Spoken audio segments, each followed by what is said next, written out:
하나님 말씀 이사야서 10장을 보시겠습니다. 하나님 말씀 이사야서 10장 20절에서부터 23절까지 보시겠습니다.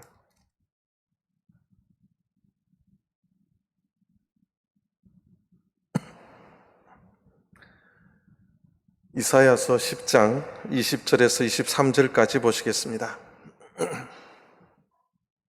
이사야서 10장 10장 20절 그날에 이스라엘의 남은 자와 야곱 족속에 피난한 자들이 다시는 자기를 친 자를 의뢰치 아니하고 이스라엘의 거룩하신 자 여호와를 진실이 의뢰하시니 남은 자 곧 야곱의 남은 자가 능하신 하나님께로 돌아올 것이라.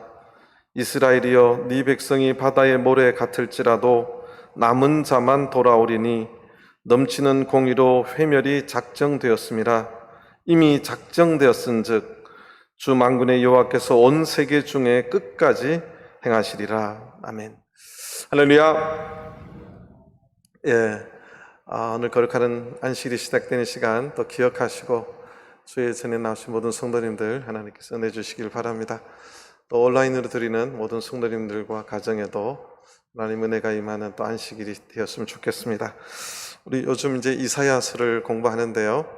이사야서가 이제 어렵다는 이야기를 많이 듣습니다. 이유가 몇 가지가 있는데 내용이 굉장히 길어요.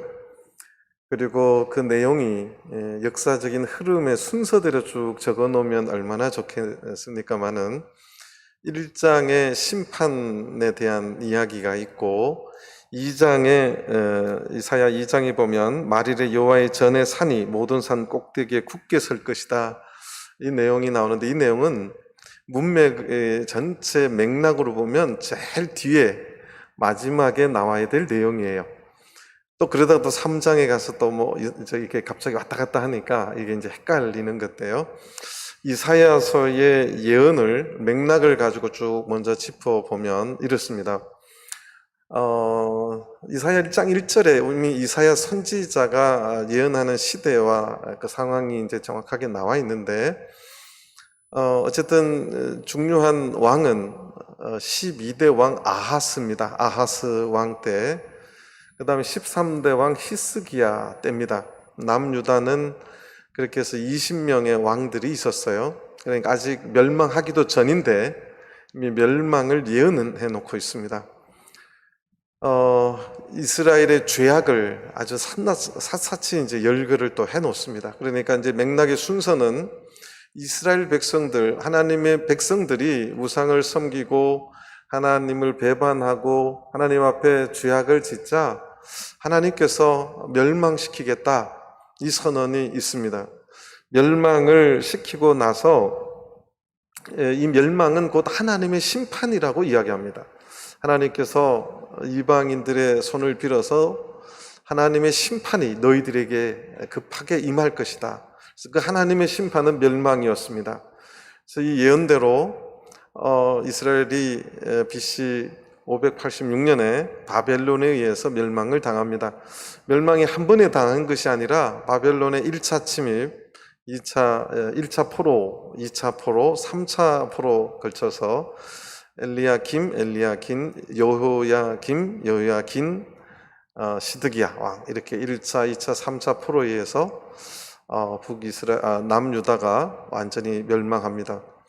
멸망하고 난 뒤에, 그러니까 이사야 선지자의 이야기는 그 멸망까지 이야기를 하고 멸망 뒤에 대한 이야기가 전혀 다른 선지서에는 별로 없는데 이사야서는 없는 건 아닙니다. 있습니다. 이제 쭉 제가 찾아 드리겠습니다. 이사야서에는 유독 아직 12대 왕, 13대 왕인데 그 멸망 뒤에 예레미야 선지자의 예언에 따라서 다니엘 선지자가 또 발견한 것에 따라서 70년 뒤에 하나님께서 돌아오게 해주겠다는 예언이 있는데, 이사야는 그들이 어떤 사람들이고 어떻게 해서 돌아오는지에 대해서 아주 상세하게 기록해 놓습니다. 그리고 그들이 돌아오는 것에 대해서 어떤 왕이 그들을 돌아오게 할 것인가, 지금 아직 바벨론도 아직 없었어요. 아수르 제국 때인데 아수르 이후에 바벨론 이후에 그 페르시아의 첫째 왕이 고레스입니다. 근데 이사야서에 그 고레스라는 이름이 또 나와요. 상태 굉장히 대단한 거죠. 그래서 이스라엘의 맥락은 이렇습니다. 이스라엘의 죄악 때문에 하나님께서 그들을 심판하시겠다. 그래서 그들이 멸망당하고 난 뒤에 하나님께서 그들을 돌아오시겠다. 이 이야기를 합니다. 돌아오게 해주겠다. 근데 그 돌아오게 해주는 요 부분에 있어서 종의 노래가 4편이 나오고 아주 상세한 예언들이 굉장히 많이 나옵니다. 근데 바울 사도가 요 부분을 또 로마서에 굉장히 많이 인용을 합니다. 그래서 이 부분을 좀 자세하게 다뤄야 사실은 이사야서, 로마서가 이해가 잘 됩니다. 그래서 요 부분에 좀 상세하게 좀 다루려고 생각을 합니다. 그래서 그때 등장하는 이사야서에 최초로 등장하는 단어가 남은 자입니다. 남은 자. 이사야 10장 20절에 이 남은 자, 요것이 성경 전체에 단독으로 쓰인 스할 야숲의 그 스할이 아닌 단독으로 남은 자라고 쓰인 최초의 남은 자라고 하는 단어입니다. 그래서 하나님께서는 이사야 선지자를 통해서 그들을 어떻게 돌아오게 하느냐와 뿐만 아니라 돌아오는 사람들은 어떤 사람이냐, 총체적인 한 단어를 주로 사용하셨는데 그것이 남은 자입니다. 그래서 남은 자를 돌아오게 하겠다. 이것이 이제 지금 맥락입니다. 그러니까 다시 맥락을 좀 짚어드리면 이스라엘의 죄악, 하나님의 심판, 멸망 뒤에 이야기가 다른 데는 없는데 이사야서는 굉장히 상세하게 이 부분을 다루고 있다는 거죠. 근데 그때 그 다루는 중에 중요한 단어가 이 남은 자라고 하는 것입니다. 그래서 이 남은 자가 그 다음에 우리가 꼭 이사야서를 읽으면서 중요하게 생각해야 될 부분입니다. 그래서 20절을 다시 보시면 그날에 이스라엘의 남은 자와 야곱 족속의 피난한 자들이 다시는 자기를 친 자를 의뢰치 아니하고, 자기를 친 자들은 아수르고 바벨론이었습니다. 그러니까 이게 무슨 말이냐면 세상 왕들을 말합니다. 힘의 대표, 세상 대제국의 그 왕들을 말하죠. 자기들을 쳐서 멸망시킨. 근데 당시 남유다는 끝까지 여기 애굽에 붙었다, 아수르 붙었다, 바벨론에 붙었다, 자기를 치는 그 왕들, 세상 왕들을 그렇게 눈치 보고 섬겼습니다. 이것이 제가 이제 지난 주에 주중에 그 아하스 왕과 히스기야의 비교가 여기에서 이제 굉장히 중요한, 너희들 왜 세상 왕을 의지하느냐, 이 문제를, 왜 하나님을 신뢰하지 않느냐, 이 문제를 이사야가 아주 역사적인 사실을 통해서 굉장히 정확하고 신랄하게 하나님의 말씀을 통해서 평가하고 보여주신 내용입니다. 이제는 자기를 친 자, 그 세상의 왕들을 신뢰하고 의지하지 아니하고 이스라엘의 거룩하신 자, 이사야서에서도 굉장히 독특한 표현이 이 이스라엘의 거룩하신 자입니다. 이사야서에만 가장 많이 나오는 아주 독특한 표현인데요. 이스라엘의 거룩하신 자 여호와를 진실이 의뢰하리니.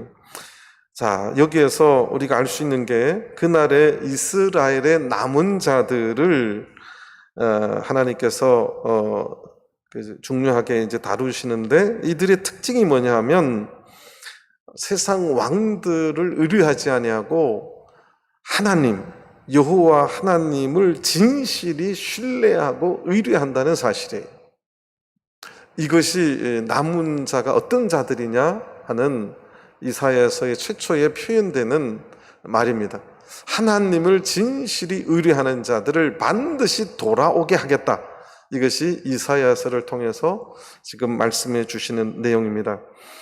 그 다음에 21절에 보면 그 남은 자, 곧 야곱의 남은 자가 능하신 하나님께로 돌아올 것이다. 이제 우리 한국 성경은 남은 자하고 곧 야곱의 남은 자가 능하신 하나님께로를 중간에 넣고 제일 뒤에 이제 남은 자 돌아올 것이다 이렇게 되어 있는데, 히브리 성경을 보면 그 이사야 선지자의 아들 이름이 있잖아요. 스알 야숲, 쉐아르 야슈브. 그러니까 이 21절의 히브리 성경의 첫 번째 나오는 단어 두 개가 쉐아르 야슈브예요. 남은 자가 돌아올 것이다. 그 다음에 야곱의 남은 자가 능하신 하나님께로 이렇게 돼 있어요. 그러니까 제가 이사야 전체는 시적인 표현이라고 그랬지요. 그러니까 21절에 남은 자는 돌아올 것이다. 남은 자는 어떤 사람이냐?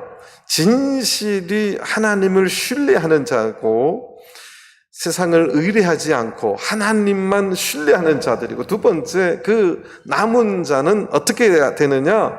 반드시 돌아올 것이다. 지금 예루살렘에는 1차 포로 때는 다니엘과 왕족들, 귀족들, 똑똑한 사람들 다 잡아갔어요. 2차 포로 때는 이스라엘의 모든 기술자들, 장인들, 하여튼 소위 말해 모든 기술자들을 다 잡아갔어요. 여러분들 임진왜란 때도 일본 사람들이 한국 사람들을 많이 잡아갔는데, 잡아갈 때 누구를 잡아갔느냐? 한국의 기술자들을 잡아갔고, 도공이 있죠. 일본의 그 도자기가 굉장히 발달된 것도 그때 엄청난 한국의 도공들만 잡아갔다고 그렇게 기록이 되어 있습니다. 어쨌든 그 2차 포로 때, 그렇게 3차 포로 때는 이제 소위 말해서 예루살렘에 가난하고 천한 사람들, 좀 불편하게 그런데 이제 장애인들 이런 사람 남겨놓고, 그러니까 가장 뭐라 그럴까요? 하여튼 그런 분들만 남겨놓고 다 잡아갔어요. 이스라엘 땅에 아무것도 없다고 봐도 마찬가지입니다. 그런데 그것도 다 또 애굽으로 가서 예레미야 선지자가 함께 가서 거기서 다 또 죽는 그런 기록이 있습니다. 어쨌든 예루살렘에는 남아있지 않은데 그들이 반드시 하나님께로 돌아올 것이다 이렇게 예언을 해놓고 있습니다. 그러니까 21절까지 보면 이 남은 자가 어떤 자들이냐, 자기를 친 자들, 그러니까 지금 그들이 바벨론에 살고 있습니다. 포로로. 그 바벨론은 당대의 최고의 국가였어요. 가장 강력한 나라였습니다. 바벨론 나라에 있다는 것 자체가 어떻게 보면 굉장히 우리나라 사람들이 한동안 미국에 이민 가고 미국에 가서 살려고 했던 이유가 또 비슷한 겁니다. 가장 큰 나라, 가장 강대한 나라에 가서 정말 그 선진된 나라에서 편안하게 어쨌든 그곳에서 성공해서 살고 싶은 것들이 한국 사람들의 그때 당시에 또 마음이었고, 그런데 당시 유대인들도 거기에서 많이 성공했습니다. 그래서 대표적인 성공 사례들이 이제 다니엘이고요. 총리까지 했죠. 그 다음에 에스더가 그 페르시아 시대에 그 왕비를 했습니다. 엄청난 거죠. 미스 페르시아에 뽑혀서 왕비가 됐죠. 그 다음에 이제 모르드게라든지, 그 다음에 여러분들이 이제 느헤미야를 보면 그 왕이 인정해주는 관원이었습니다. 술 맡은 관원이었습니다. 엄청난 사람이죠. 에스라도 마찬가지고, 이런 당시에 바벨론에서 굉장히 성공한 사람들, 그러니까 그 강대한 나라에서 페르시아에서까지 성공했으면 거기서 편하게 살 수 있어요. 뭐라 그럴까, 그 나라에서 엄청나게 편하게 살 수 있는 그러한 때이지요. 그런데 하나님께서는 하나님만 진실히 신뢰하는 자는 반드시 돌아올 것이다 그렇게 말합니다. 더 나가서 22절을 보면 이스라엘이여 네 백성이 바다의 모래 같을지라도 남은 자만 돌아올 것이다. 바다의 모래처럼 엄청나게 많은 하나님의 백성들, 혈육적인 유대인들, 이스라엘 백성이지만 남은 자만 돌아올 것이다. 그 남은 자의 정체는 아까 말했듯이 세상 임금을 의지하지 아니하고 세상의 힘을 보지 아니하고 하나님만 보고 살아가는 자들, 그들은 반드시 능하신 하나님께로 하나님의 인도하심으로 은혜로 돌아올 것이다. 그것이 지금 성경의 내용입니다. 그래서 이스라엘의 그 백성들이 바다의 모래 같을지라도 남은 자만 돌아오리니 넘치는 공의로 회멸이 작정되었습니다.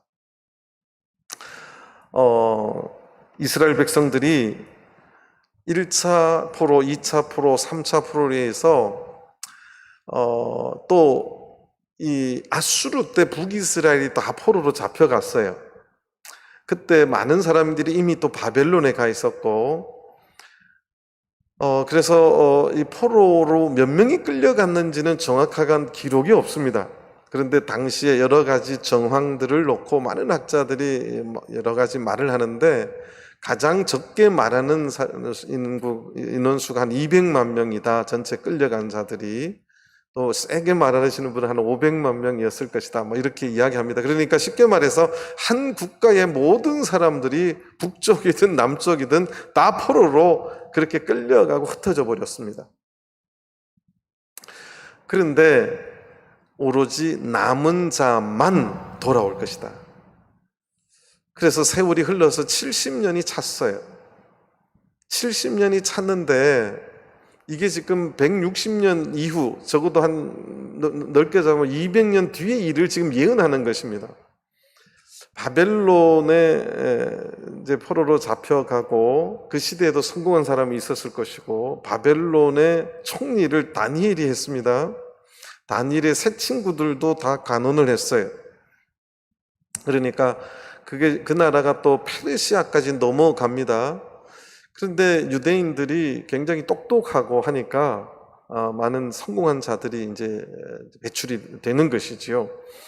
보통 우리가 외국에 가서 가장 아주 잡초처럼 끈질기게 잘 민족의 정체성을 유지하고 사는 민족이 전 세계 세 민족이 있답니다. 대표적인 게 유대인이고, 유대인은 몇 천 년이 지나도 유대인들의 그 정체성을 잘 잃지 않는다는 거예요. 두 번째가 중국 사람들이라는 거예요. 중국 사람들도 몇 천 년이 지나도 중국 사람들 그 전통을 그대로, 여러분들 지금 동남아 가시면 인도네시아에 가면 인도네시아 사람보다 중국 문화가 더 많이 보일 것입니다. 말레이시아 가도 마찬가지예요. 세 번째가 지금 전 세계 사람들이 혀를 내두르는 민족이 하나 있어요. 그것이 한국 사람들입니다. 어디를 가도 김치를 먹어야 돼요. 어디를 가도 어떤 한국 사람들의 그 모습을 가지고 있는 것이, 그런데 유대인도 마찬가지죠. 그런데 이제 유대인들이 그렇게 포로로 잡혀가서 자리를 잡고 성공을 많이 하는 그런 상황입니다.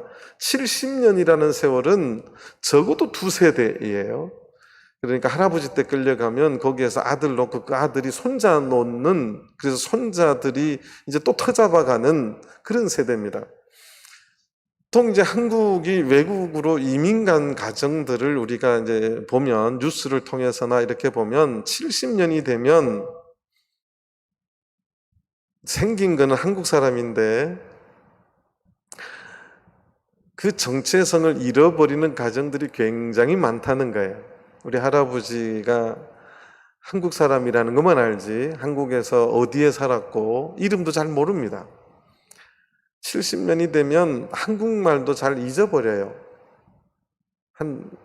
그 아들 때만 되면요, 한국말 잘 못해요. 한국말을 아무리 가르치려고 해도 아들 때부터 한국말을 잘 못합니다. 그 아들이 또 그 아들을 놓은 손자가 되면 안녕하세요, 뭐 요 정도밖에 못해요. 감사합니다, 요 정도밖에 못해요. 그게 70년이라는 세월입니다. 유대인들이 바벨론의 페르시아에서 70년을 지냈어요. 더 나아가서 이 종교적인 정체성을 갖는다는 거 쉽지 않습니다. 당시에 기록에 보면 바벨론의 신들은 어마무시했습니다. 그러니까 예를 들어서 이런 거예요. 이스라엘 사람들은 포로로 잡혀가기 전에는 예루살렘 성전이 가장 큰 건물이고 가장 멋있는 건물인 줄 알았어요. 그런데 바벨론의 포로로 잡혀가 보니까 그 바벨론이 섬기는 그 신들, 아우라마지드, 이거 발음하기도 힘들어요. 뭐 그런 신들을 보면 규모가 어마어마한 거예요. 그런데 지금도 이제 이란에 가보면 페르세폴리스라고 하는데 가기가 쉽지는 않습니다. 좀 위험한데 그곳에 가면 그 궁전이 어마무시합니다, 규모가. 그리고 그 신전들의 규모도 어마어마해요. 아름답습니다. 그래서 그 페르시아를 물려들인 그 헬라 사람들이 페르시아의 아름다움을 찬양할 정도예요. 그 페르시아의 그 엄청난 나라의 모습에 다들 오히려 헬라 사람들도 놀랄 정도로 이렇게 아름다운 나라가 있었는가. 이제 그런 나라의 신전들을 보고는 유대인들이 우리 하나님이 최고 센 신인 줄 알았더니 여기 와 보니까 우리 하나님은 저 지방의 작은 신이었네, 이렇게 생각할 정도였다는 거예요. 그 대표적인 사건이 다니엘과 세 친구가 그 금신상에게 절하는 거예요. 여러분들, 금신상이 얼마나 컸냐 하면요, 어마무시했어요. 건물 한 3층 높이가 전부 다 금입니다. 그 규모를 보면 압도당하죠. 그리고 엄청난 사람들이 거기서 절을 하는데 거기에서 절 안 하고 빳빳이 서 있다는 것은 상상하기도 힘든 일입니다. 근데 다니엘과 세 친구는 죽으면 죽지, 나는 우리 하나님 성경 말씀에 보니까 저거는 우상이네, 나 절 안 하겠다, 이거지요. 엄청난 신앙심입니다. 세상의 힘 보지 않겠다는 거죠. 하나님만 신뢰하겠다는 것입니다. 엄청난 신앙입니다. 그것이 이제 에스더 이야기에도 나오죠. 죽으면 죽으리이다. 그러니까 이미 그들은 바벨론과 페르시아 시대를 거치면서 그곳에서 엄청난 세월이죠. 3대를 보내면서 이미 유대의 정체성을 잃어갈 쯤의 세대입니다. 그래서 200만 명이 끌려갔는데 그것이 또 돌아온다는 것이 엄청난 어려움입니다. 그 거리가 한 1600km입니다. 1600km. 지금은 KTX라도 있고 비행기도 있지만 그때는 1600km를 어떻게 해야 돼요? 걸어야 돼요. 걸어서. 부산에서 신의주까지가 몇 킬로죠? 800km입니다. 그죠? 한 800km. 그러면 1600km면 부산에서 걸어서 신의주 갔다가 다시 돌아오는 거리예요. 그래서 성경에 보면 적어도 3달 이상 걸리는 것을 우리가 볼 수가 있습니다. 열심히 걸어서 그렇게 걸리는 거지요. 옛날에 부산 사람들이 한양에서 과거 볼 때도 그렇게 집신 새겨가지고 집 걸머지고 그렇게 걸어서 올라갔듯이, 그런데 포로면 그보다 더 먹을 것 없고 마실 것 없는 그 상황에서 끌려갔고 또 그 1600km를 돌아와야 됩니다. 엄청난 거리죠. 나 여기서 우리 애들이 이제 바벨론 말도 잘하고 여기서 터잡았고 여기서 살만한데 왜 돌아가야 되지? 참 이게 남의 이야기지만 이게 내 이야기면 쉽지 않은 겁니다. 지금 여기에는 이미 내가 자리 잡았고 살만하고 이제 여기에서 내가 우리 손자 여기서 이제 이번에 취직만 좋은 데 되면 이제 아무 인생 걱정 없는데 왜 아무것도 없는 그 멸망당하고 형편없는 그 땅으로 돌아가야 되는지, 그것도 1600km를 걸어서 돌아가야 되는지, 이건 쉽지 않은 일이었습니다. 그래서 200만 명이 포로로 잡혀갔는데 몇 명이 1차에 돌아오느냐? 42,360명이 돌아옵니다. 2차 때는 1,754명이 돌아와요. 2차, 3차로 돌아오는데 1차 때 200만 명이 몇 명만 돌아온다고요? 42,000명만 돌아와요. 2차 때는 1,700명밖에 못 돌아옵니다. 3차 때는 아예 기록도 없어요. 에스라스를 잠깐 보시겠습니다. 에스라스 2장 64절을 보시겠습니다. 에스라스 2장 64절입니다.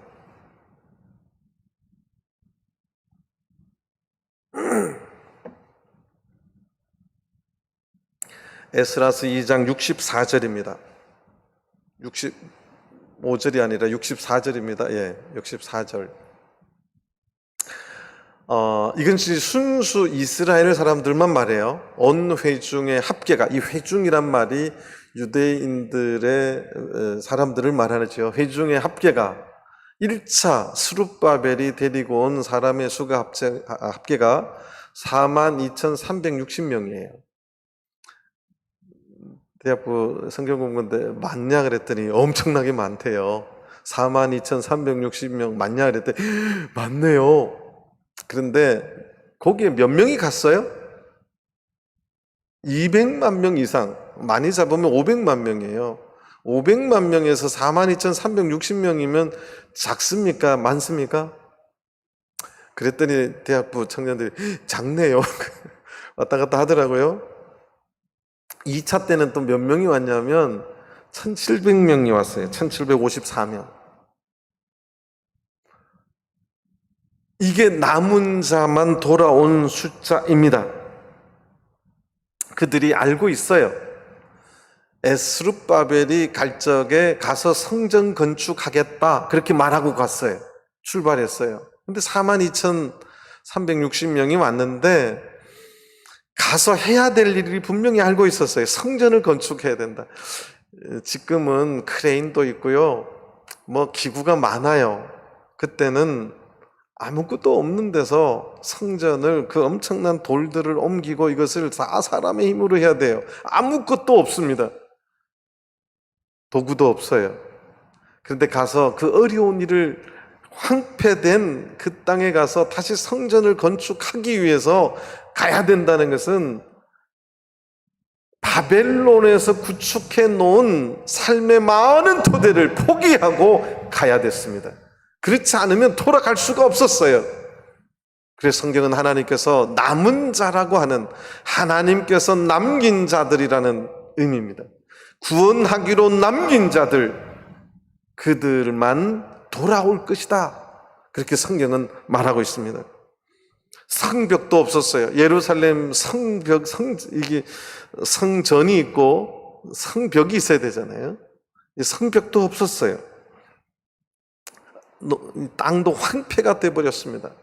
먹고 살 게 아무 조건도 없는데, 먹고 살 것이 없는 곳에 돌아가야 돼. 그렇다면 70년 동안 이루어놓은 바벨론의 모든 기득권들 또는 살만한 그 기반들을 다 벗어버리고 다 던져버리고 1600km의 길을 걸어서 그렇게 돌아와야 되는 것입니다. 성경은 그것을 160년 전에 이사야 선지자를 통해서 그렇게 남은 자들만 돌아올 것이다, 그렇게 말해놓고 있습니다.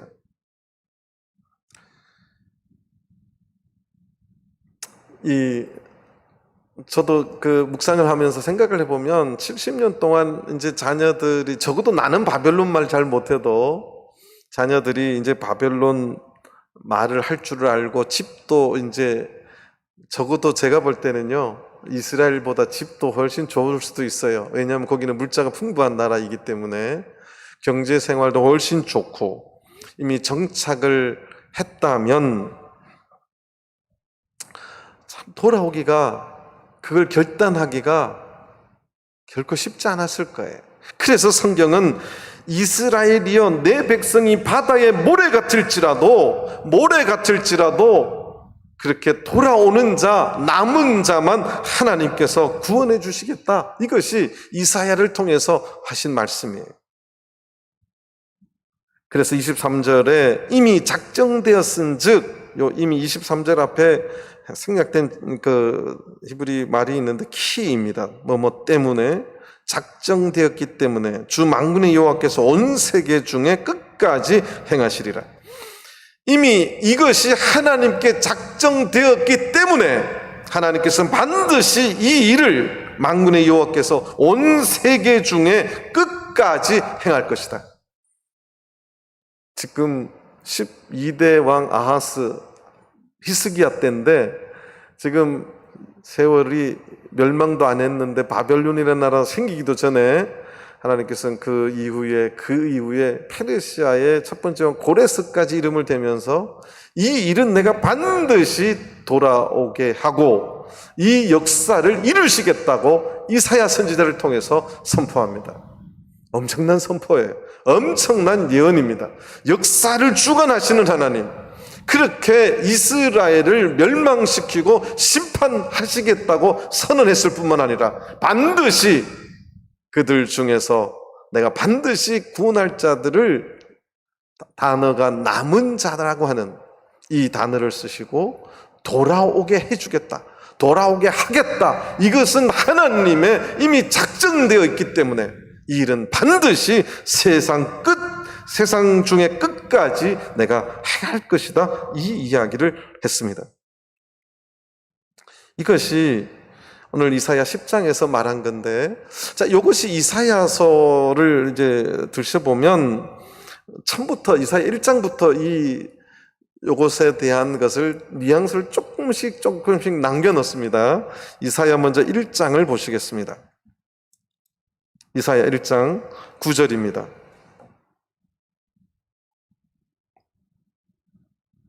이사야 1장 9절입니다. 이사야 1장 9절입니다. 만군의 여호와께서 우리를 위하여 조금 남겨두지 아니하셨다면 우리가 소돔같이 고모라 같았었으리로다.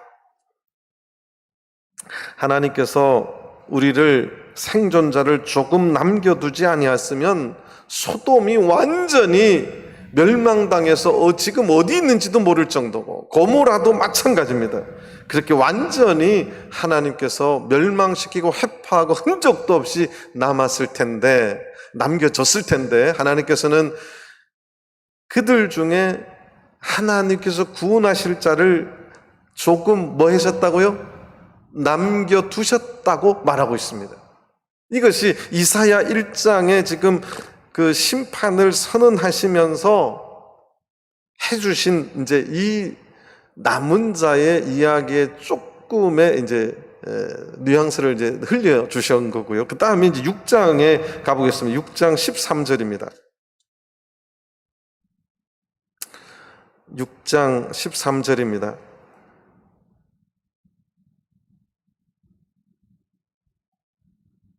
이사야서 6장 13절. 그 중에 10분의 1이 오히려 남아 있을지라도 이것도 삼키운 바 될 것이라.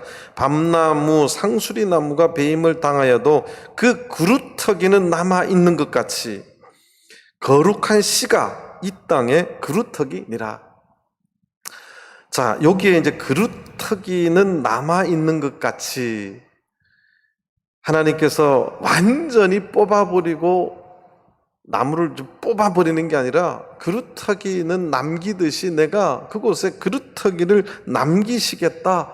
그런데 이 두 가지 단어가 중요한데, 여기 그루터기뿐만 아니라 거룩한 씨가 나옵니다. 씨. 요것이 이제 예수 그리스도에 대한 예표예요. 그러니까 그루터기인데 거룩한 씨가 이 땅의 그루터기라는 말을 통해서 이 예언이 갑자기 예수 그리스도의 메시아, 예수 그리스도를 통한 그 사역이 연관되어 있음을 지금 말해주는 이야기예요. 그러니까 이 씨라는 말이 굉장히 중요한데요. 예수 그리스도를 예표하는 이야기입니다. 그런데 이 씨뿐만 아니라 그루터기, 그러니까 예수님을 통해서 이 남은 자들을 구원해 주시겠다고 하는 그런 말씀이에요. 그런데 이 씨라는 것은 창세기부터 나오는 아주 중요한 단어입니다. 보통 이 씨를 이야기할 적에 창세기를 반드시 찾는데요. 창세기를 잠깐 보시겠습니다. 창세기 3장 15절입니다.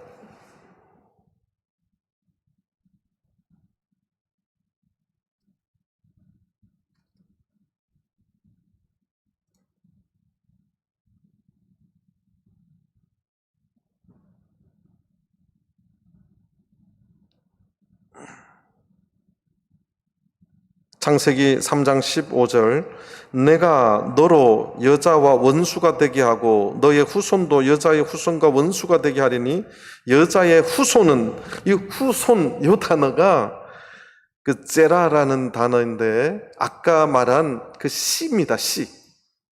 그 자손이라고 후손이라고 번역이 되어 있는데, 원어에는 아까 여기서 이사야 6장에서 말한 씨, 거룩한 씨도 제라고, 요것도 여자의 후손도 제라예요. 같은 단어입니다. 이 씨, 여자의 후손, 이것이 이제 예수 그리스도를 통해서, 이것을 보통 오리지널 가스펠이라 그래요.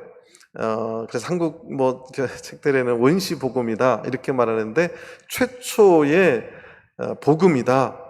그래서 이제 뱀이죠. 내가 너로 여자와 원수가 되게 하고 너의 후손도 여자의 후손과 원수가 되게 할 것이니, 이 땅은 이제 하나님이 통치하는 게 아니라 이 뱀을 통해서 통치가 되는 것을 말하는 것입니다. 서로 원수가 되게.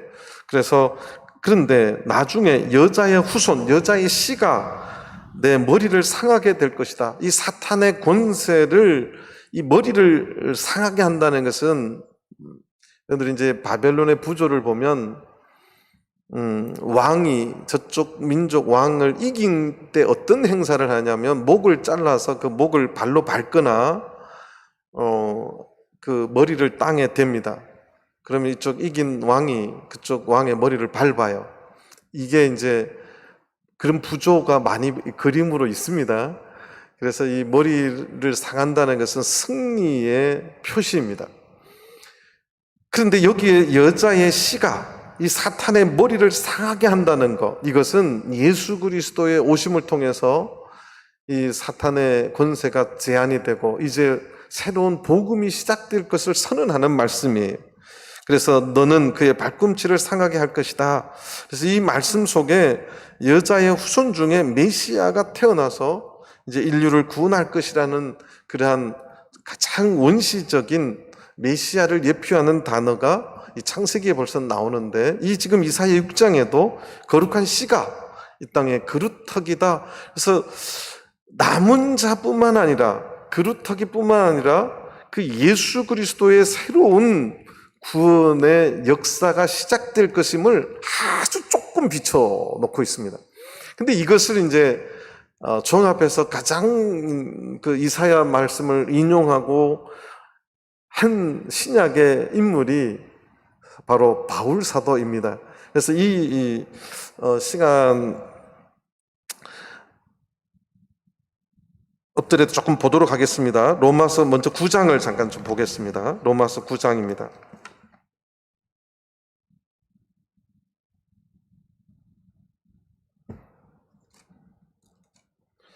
로마서 9장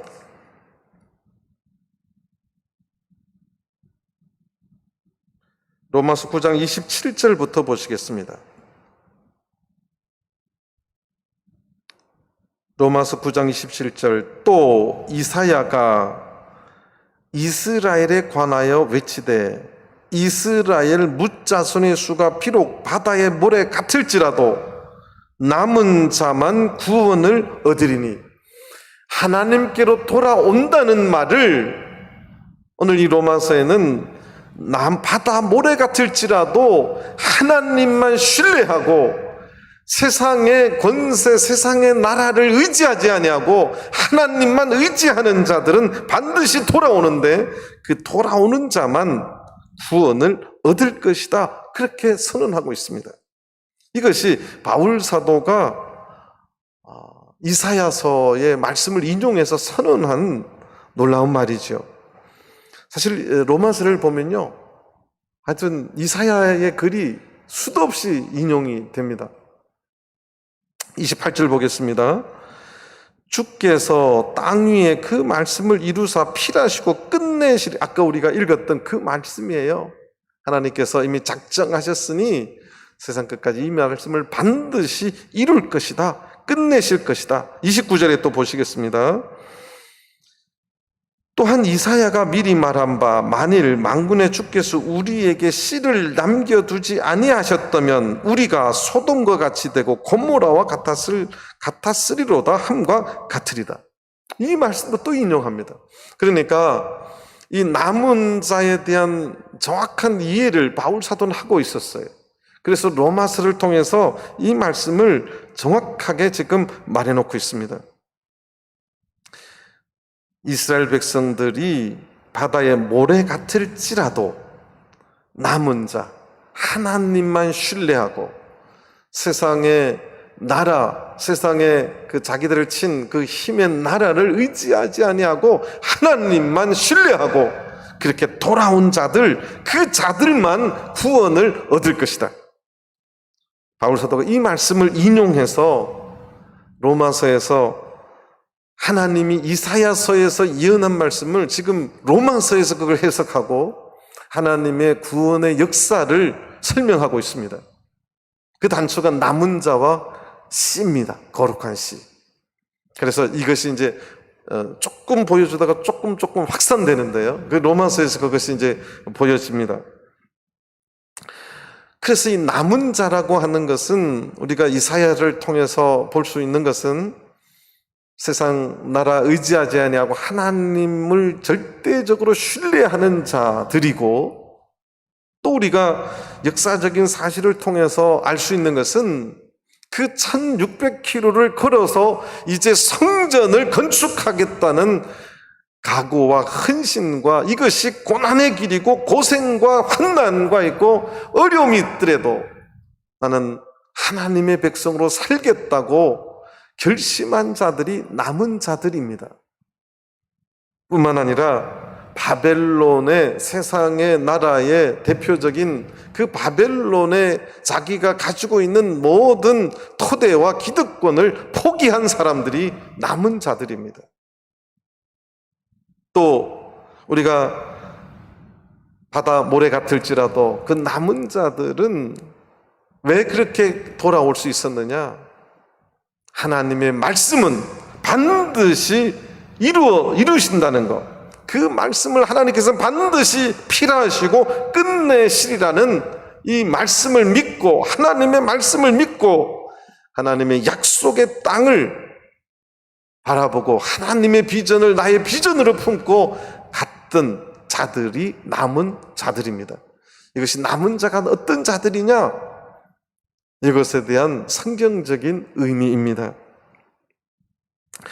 로마서 11장을 보시겠습니다. 로마서 11장 4절 5절입니다. 로마서 11장 4절 5절입니다. 저에게 하신 대답이 무엇이뇨? 내가 나를 위하여 바알에게 무릎을 꿇지 아니하는 사람 7천을 남겨두었다 하셨으니, 그런즉 이와 같이 이제도 은혜로 택하심을 따라 남은 자가 있느니라. 로마서를 설명하려면 따로 이거 좀 해야 되는데요. 간단하게 좀 말씀드리면 이건 내일 제가 설교를 좀 하려고 합니다. 당시 북이스라엘의 아합 왕 시대예요. 아합 왕도 악한 왕으로 유명하지만 또 그 옆에 있는 또 다른 한 분도 유명한 분이 있죠. 누구지요? 이세벨이에요. 여기는 부부가 악했어요. 악해도 그냥 악한 게 아니라 아주 보통 악한 게 아니었어요. 그럴 적에 하나님께서 귀한 선지자를 보내주셨는데 그 선지자가 엘리야예요. 근데 이 엘리야 선지자가 참 외롭게 사역을 했어요. 하나님 시키는 대로 했는데 참 외롭게 했어요. 그래서 엘리야가 3번이나 하나님 왜 나만 남았습니다, 외롭게 나만 남았습니다, 이런 말을 해요. 그런데 하나님께서 얼마나 외로웠으면 하나님 나만 남았다고 그 말을 했을까요? 하나님께서 야, 웃기지 마. 바알에게 무릎 꿇지 않고 입 맞추지 아니한 자 7,000명을 내가 남겨놨어. 그렇게 하나님 말씀하세요. 그래서 여기에 사실은 바울 사도가 로마서에 이 말씀을 왜 인용했느냐를 설명하려면 시간이 이제 많이 걸린다는 거죠. 근데 이제 바울 사도도 이 사실을 인용한 것만 오늘 좀 말씀하겠습니다. 7,000명을 남겨두었다. 그런즉 이와 같이 지금 이제도라는 것은 지금도라는 말이에요. 지금도.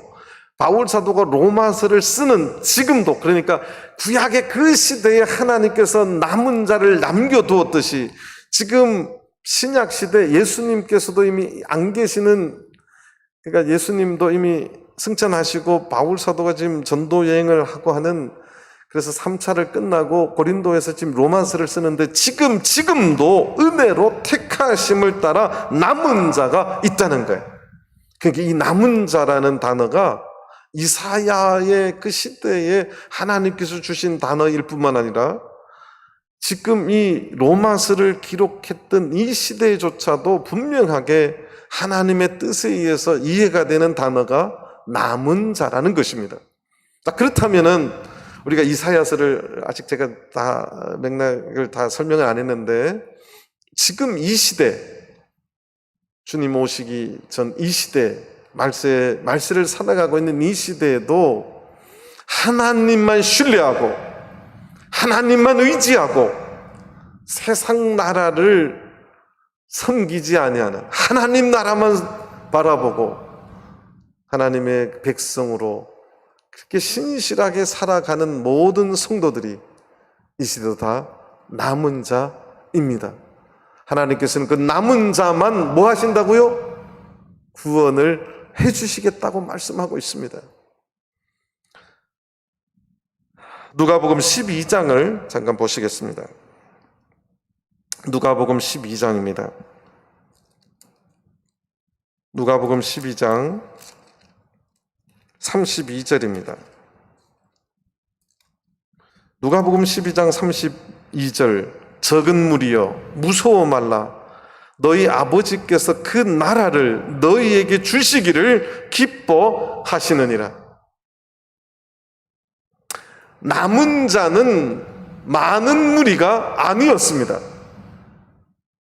이스라엘 백성들이 바다의 모래 같을지라도 남은 자만 구원하시겠다는 말씀, 그것은 많은 무리가 아니에요. 적은 무리들에게 해주시는 말씀인데 예수님께서도 똑같이 말씀하세요. 적은 무리여 무서워 말라. 너희 아버지께서 그 나라, 세상 나라가 아니라 하나님 아버지가 통치하는 그 나라, 하나님의 나라를 너희에게 주시기를 기뻐하시느니라. 남은 자에게, 이 시대에도 남은 자들에게 하나님께서 그 나라를 주시기를 기뻐하신다는 사실입니다. 누가복음 13장을 보시겠습니다. 누가복음 13장 23절 24절을 보시겠습니다.